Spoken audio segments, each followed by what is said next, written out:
through this without like losing my mind. I just want to like let some things out for a minute. This isn't like seeking validation or anything like that, man. Like, I feel like at the place that I'm at right now in my life, it's one of those things that I need to open up and like and share like who I am and like, you know, and what certain things are in my life. I dropped Grayson off tonight after, I mean, like, it's been a really good weekend. It was my birthday, and like, I haven't had him with me for my birthday since he was a baby. And it was really nice. We went fishing, we went to the park, we went to the lake a couple times. We played some music. He got to play some drums. We spent a day with my bandmates and my family, and it was all good things. And I mean, and nothing bad has happened. It's just one of those things that when you're a co-parent, you know, there's the swap, and it is a dreaded day. Like, it puts me in a funk, and it's hard to snap out of it, especially on this drive home. Our car is quiet. Usually I'm used to him back there just chatting away and just asking me questions over and over, questions that I don't even have the answers for sometimes. And now I just wish he was back there just jawing away. I stopped at a Chinese restaurant on the way home. I just needed to get off the road and like clear my head for a minute, and you know, I was eating my food and I was just sitting there by myself, and I texted his mom, and I just asked if he, you know, like, went to bed okay, because I figured he was pretty tuckered out. It's been a long weekend and we went pretty hard. And she said, you know, that he fell asleep around 8:30, and they got to, you know, he ate some pizza, and they snuggled a little bit, and she got some back rubs in on him, and he was gone. He was passed out. And I had a moment, man. I lost it there at the table.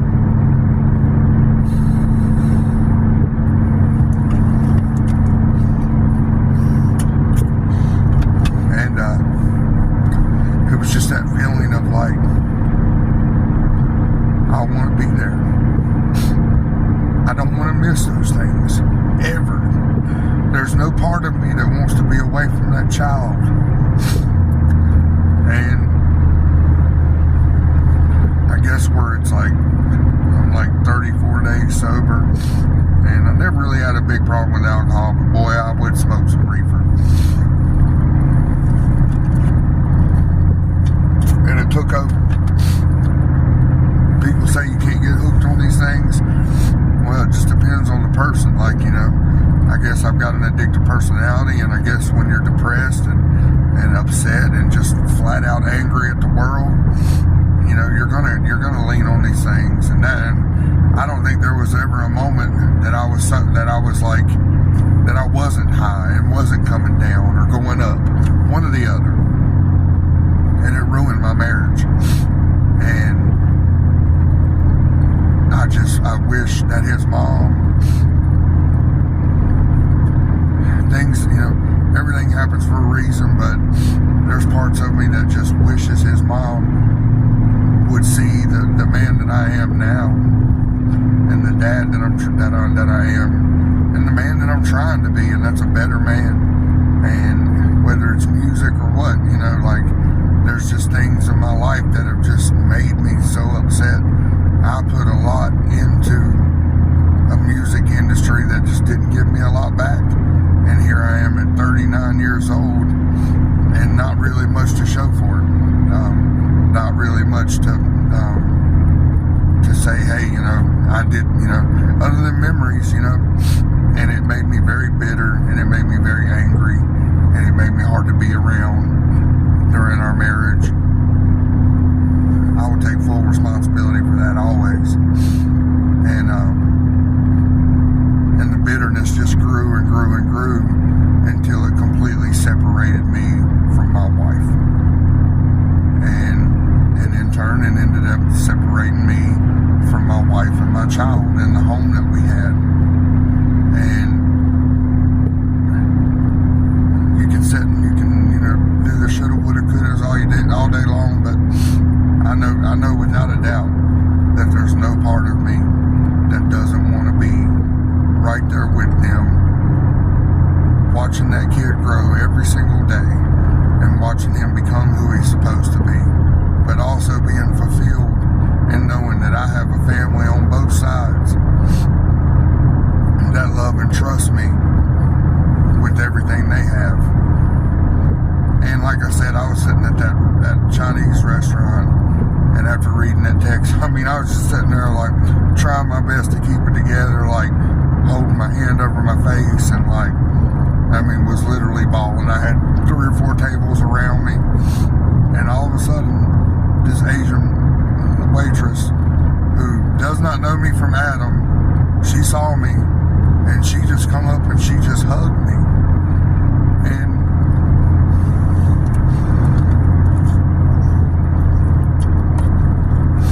it just goes to show, man, there's love in people. And I feel like everybody has the ability to show love no matter where you come from, what your background is, and all that.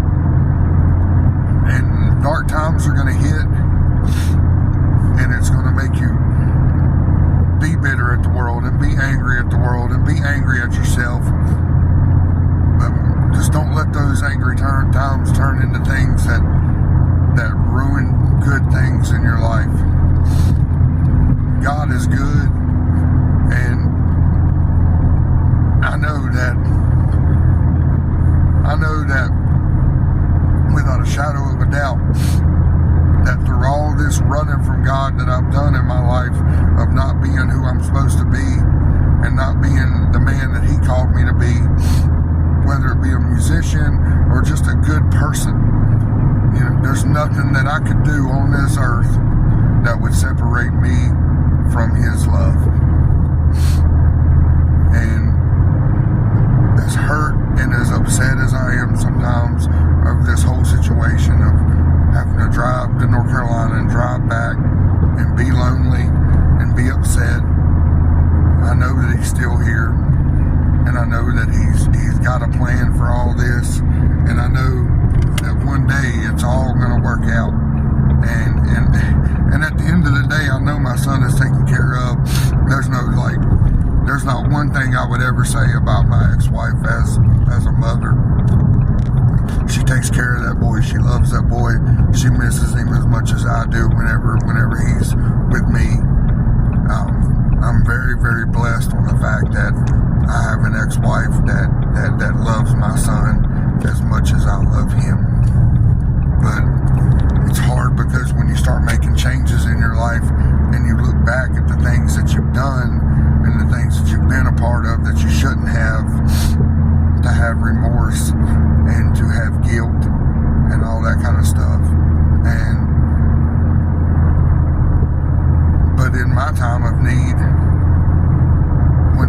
whenever I'm in the quiet places, whenever I'm in the times where I can't turn to my brother or my parents or my friends, God showed up, and just the comfort that just from a stranger, man,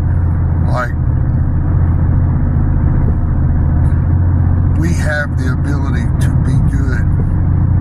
We have the ability to love each other and to put aside any differences and things like that hold us back. Just know that if you're going through a hard time, or if you're just going through life itself, man, if I can tell you one thing only, is God is real, and God will be there for you if you just ask for it. Just ask for it.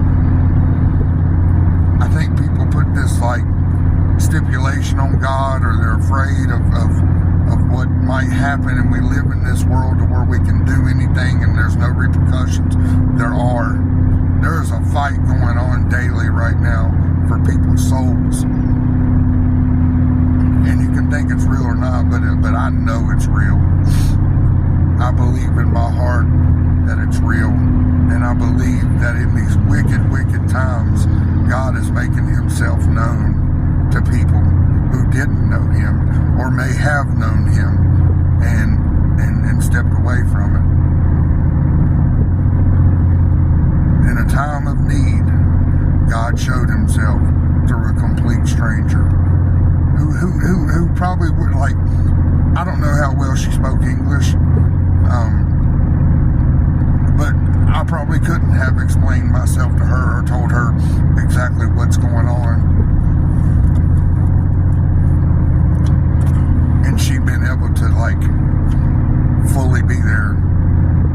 But just the fact that that woman stopped what she was doing because she knew that I needed what she gave me, just a hug. And it changed everything. It made me just realize that God is still in this. And like I said, there's nothing that I can do that will separate myself from his love. I can run and run and run and run. He's going to make himself known to me. It might be some things that I might not want to hear. It might be some things that I might not want to do. You know, I love marijuana, but I love my son more. And I love the idea of my son growing up happy and healthy way more than that. I'll never, ever, ever go back to this substance deal to where I feel like I need a crutch to get through.